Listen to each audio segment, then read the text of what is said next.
Assalamualaikum warahmatullahi wabarakatuh.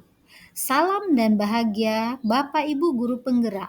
Saya Nepi Panizar, calon guru penggerak angkatan 10 dari Kabupaten Kaur, ingin memaparkan kesimpulan dan refleksi pemikiran Ki Hajar Dewantara modul 1.1 koneksi antar materi. Pendidikan dan pengajaran tidaklah sama. Pengajaran adalah bagian dari pendidikan. Menurut Ki Hajar Dewantara, pengajaran adalah proses pendidikan dalam memberi ilmu untuk kecakapan hidup anak secara lahir dan batin. Sedangkan pendidikan pada hakikatnya adalah menuntun atau memberi tuntunan terhadap segala kekuatan kodrat yang dimiliki anak agar ia mencapai keselamatan dan kebahagiaan setinggi-tingginya, baik sebagai manusia maupun sebagai masyarakat. Pendidikan menciptakan ruang bagi murid untuk bertumbuh secara utuh, agar mampu memuliakan dirinya dan orang lain, serta menjadi mandiri.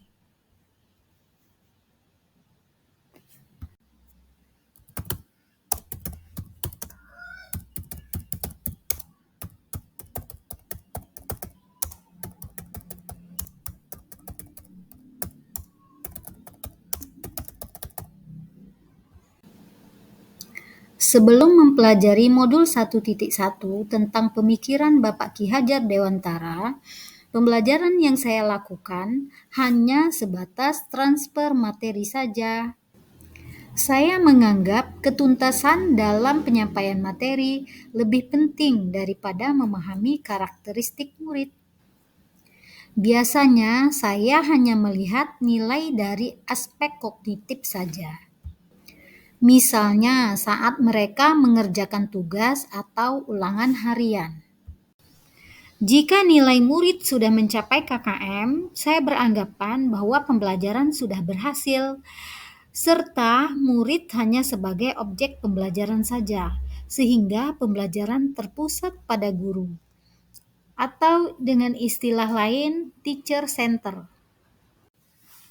Sebelumnya, saya tidak mempedulikan apakah murid sudah benar-benar paham dengan materi yang saya sampaikan atau tidak, karena fokus saya hanya ke pencapaian materi saja, karena materi yang saya sampaikan begitu banyak setiap semesternya.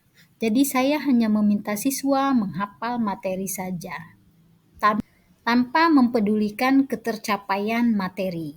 Sehingga saya sering merasa gagal dan mengeluh jika banyak murid yang tidak tuntas setelah melakukan evaluasi.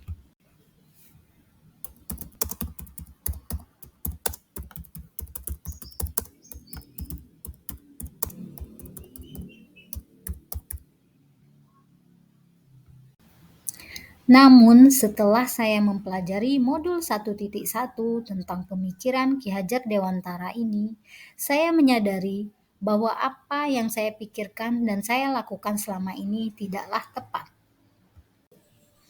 Seharusnya saya melakukan proses pembelajaran secara menyeluruh, bukan pada aspek kognitif saja, melainkan aspek afektif, psikomotor, spiritual, sosial, dan budaya.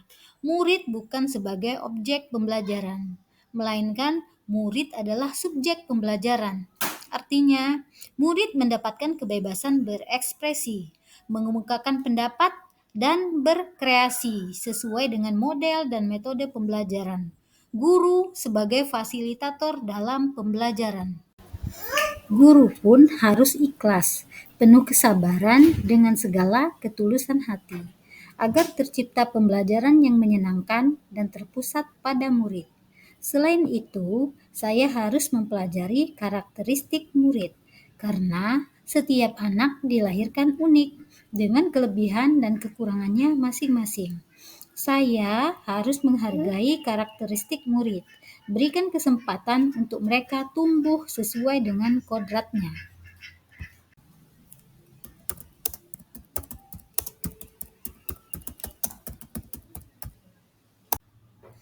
Yang dapat segera saya terapkan dalam pembelajaran di kelas antara lain merancang pembelajaran yang interaktif dan menyenangkan dengan melibatkan murid sesuai metode student center. Berikutnya, saya akan menerapkan pembelajaran abad 21 sesuai dengan pemikiran Ki Hajar Dewantara, yaitu berpikir kritis, kreatif, komunikatif, dan berkolaborasi dengan berpegang teguh pada konsep memerdekakan anak. Pembelajaran tidak lagi menuntut, tetapi menuntun, karena tugas guru adalah memberi tuntunan atau arahan yang baik pada murid. Berusaha menjadi teladan bagi murid, baik dari perkataan maupun perbuatan. Selanjutnya, saya harus mengenali karakter dan latar belakang murid dengan menjalin komunikasi yang baik. Semoga video ini menginspirasi Bapak Ibu pejuang pendidikan. Salam dan bahagia Bapak Ibu guru penggerak. Wassalamualaikum warahmatullahi wabarakatuh.